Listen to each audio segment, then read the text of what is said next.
បាទឥឡូវយើងចូលភាគទី3រៀងយូរជាងគេណាវាជាខ្លឹមហើយភាគទី3យើងនៅមាន5ប្រតិបត្តិការទៀតអញ្ចឹងបុកទាំង5ប្រតិបត្តិការតែម្ដងទៅនៅក្នុងភាគទី3នេះថ្ងៃ12 14 16និងថ្ងៃ18 4ថ្ងៃណាជាងនៅថ្ងៃទី12គឺ page AM Moto Vehicle Spend 106គឺបង់ថ្លៃចំណាយពាក់ព័ន្ធជាមួយនឹងម៉ូតូអស់106ហើយគឺ bank transfer អញ្ចឹងអ្វីដែលយើងត្រូវធ្វើគឺ cash spending 3ហើយមកហ្នឹងគឺ tax inclusive គឺយើងកន្លែងយើងសន្មតថាពាក់ព័ន្ធជាមួយ tax ណា tax input មួយទៀតហើយគេឲ្យកត់ account is traveling expense កត់ទៅ traveling expense អូខេជាងយើងចូលទៅ system ខែ spend គឺនៅទីនេះណាខែ spend ចឹងដើម្បីឲ្យឃើញប្រវត្តិការយើង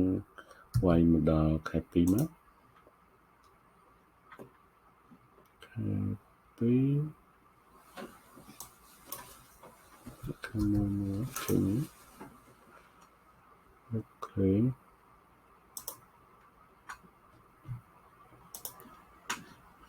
ជាងយើង add ថ្មីហើយយើង pay ទៅ AM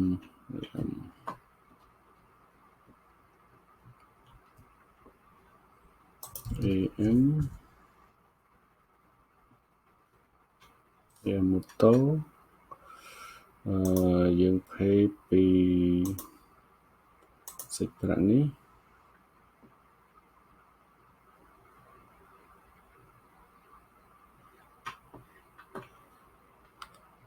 កន្លែងនេះ error បន្តិច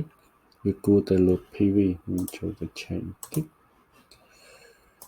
អូខេកន្លែង preference vendors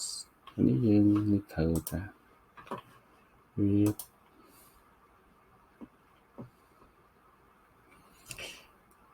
អូខេ refresh តិចចឹងចូលម្ដងទៀតទៅតាមខែ spend ចឹងខ្ញុំ add ខែ spend មកខ្ញុំរើសយកAM ម៉ូតូរើសយក account គឺ bank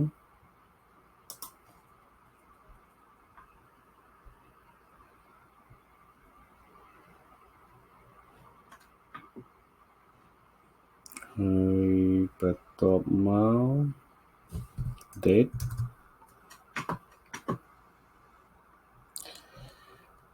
គឺយើងយក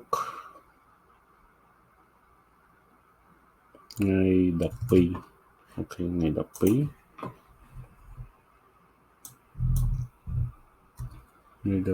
ខែ2នេះគឺ PV ចឹងដូរនឹងតិច PV ហើយប្រវត្តិការនេះគឺលេខរៀងទី3ហើយគេដាក់ page motor expense គឺ traveling expense ចឹងក៏បានដែរ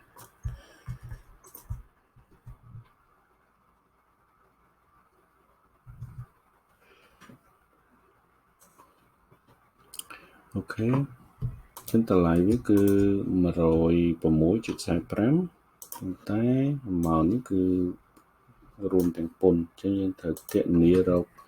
តម្លៃអត់ពន្ធ 106.45 ចែកជាមួយនឹង 1.1 ចឹងតម្លៃវាគឺ 96.77 ចឹងដាក់ 91.77 នេះគឺ traveling expense ចុច save មួយជាមួយទៀតឯគេមួយទៀតគឺ VAT ចឹងយើងដាក់នេះតា VAT បើ 10% នៃ 96 គឺ 9.67 ប៉ុន្តែទៅពេលវានេះ 7 ចឹងយើងតម្លើងមកគឺ 68 ចឹងយើងដាក់ទៅ VAT input បាទ save មកទៀតចឹងនេះគឺតម្លៃ full របស់យើងហើយអូខ Okay ជាង save close មួយយើងចូលទៅប្រតិបត្តិការបន្តនេះយើងហើយឡើងមួយចុះនេះឆាយ JK for Fortnite clean ទេដែរ JK ហ្នឹងគាត់ clean មួយសារទៀតដែរបាទអញ្ចឹងយើងចូលទៅ customer center JK យើង add invoice ជាងគាត់ clean ថ្ងៃ14 135ដដែល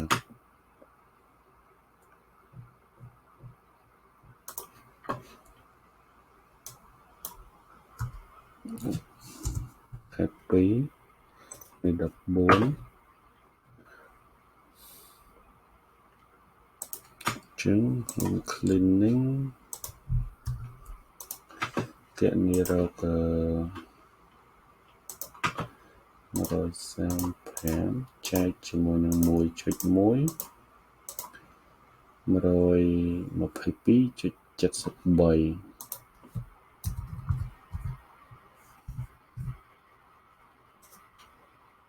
VAT យើង save មកគឺ load 135 okay cleaning គ្រប់យ៉ាងគឺតាមនឹងហើយសំខាន់គឺឈ្មោះនេះ select ឲ្យត្រូវថ្ងៃទីវាយឲ្យត្រូវមក item របស់យើងមក memo okay so far so good យើង save close ហើយយើង receive payment ដែល JK ហ្នឹងយើងចុចយកមកយើង select bank transfer okay receipt from JK receipt from JK receipt full តែម្ដងហើយដូចឆាញនេះអត់មានឆាយអីផ្សេងទេចឹងតាមនឹងបដា save close បាទចឹងយើងបានប្រតិបត្តិការនេះមួយទៀតហើយយើងចូលប្រតិបត្តិការនេះ Pet Family Dinner at Bravo with bank transfer 172.30 account គឺ owner drawing តែសារ family គឺជារឿង personal ណាអញ្ចឹងវាមិនមែនជាចំណាយរបស់ក្រុមហ៊ុនទេអញ្ចឹងហើយគឺយើងដាក់ទៅ account drawing តែម្ដង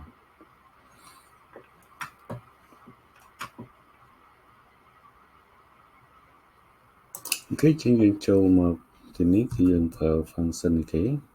គឺ Kai spend ជាងយើងចូលមក vendor យក Kai spend យើង add មកជាងយើងញ៉ាំអាហារនៅ Bravo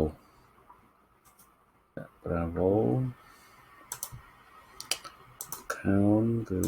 ពី home care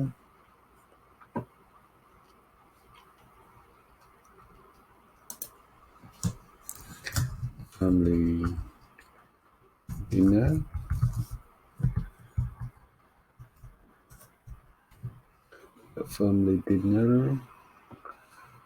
okay amount គឺ 172.30 ដាក់មកទាំងអស់យកនេះ owner drawing ឬក៏ withdrawal save close មួយទៀតជាងយើងបាន3ហើយយើងនៅ2ទៀតចុងក្រោយគឺប្រតិបត្តិការលក់ទាំងអស់ណាលក់ទាំងអស់អញ្ចឹងលក់ទៅ general customer ចំនួន2បងទៀតអូខេអញ្ចឹងយើងចូលមក customer center ឬក៏មកទៀតអ្នកទាំងអស់គ្នាអាចចុចសញ្ញាបូកនៅកន្លែងនេះក៏បានដែរណាចុចសញ្ញាបូកនៅកន្លែងនេះមកយកពាក្យថា invoice តែម្ដងចឹងទៅលឿនគ្រាន់តែកន្លែងនេះយើងត្រូវ select customer បន្តិចយើងយក general មកថ្ងៃទី18 ខែ 2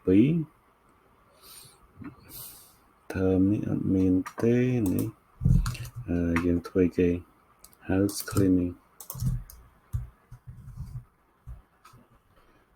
cleaning your house cleaning 1 price 325.50 ជាងយើងគេនេះតិចមក 325.50 ចែក 1.1 ចាស្មើនឹង 295.91 What ជា sale នេះចឹងសរុប total មកគឺ 325.50 ត្រឹមត្រូវហើយ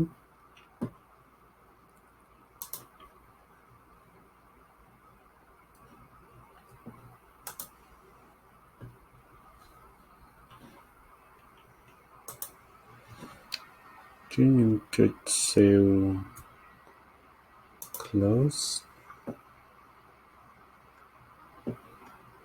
ហើយខ្ញុំចូល receive payment មើលសិនអូខេចូល receive payment បាទ general customer ជាង receive ជា bank មកឲ្យរត់ចូល bank តែម្ដង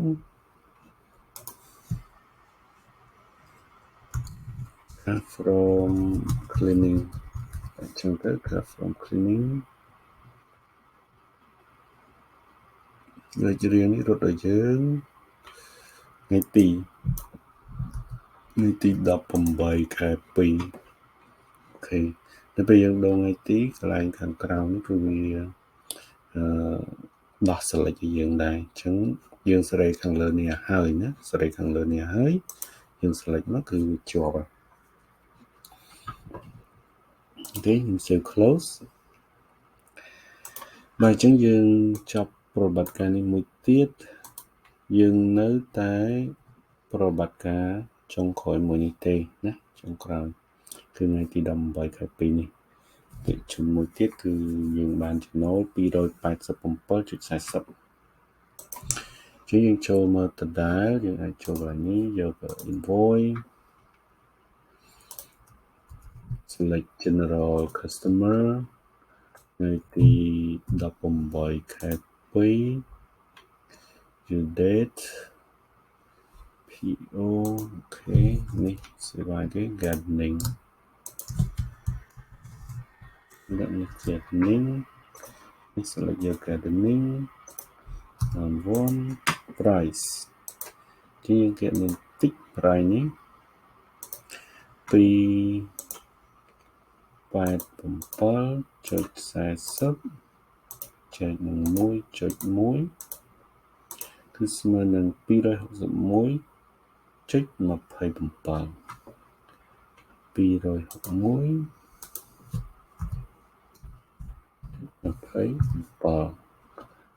យើងទៅយក VAT ហើយយើងចុច save ចឹងសរុបមកគឺ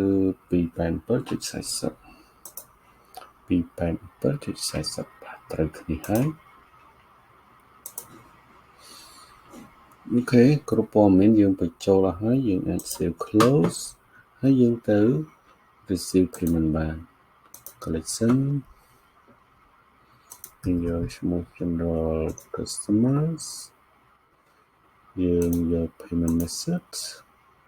ថ្ងៃទីគឺថ្ងៃទី18 ខែ 2 from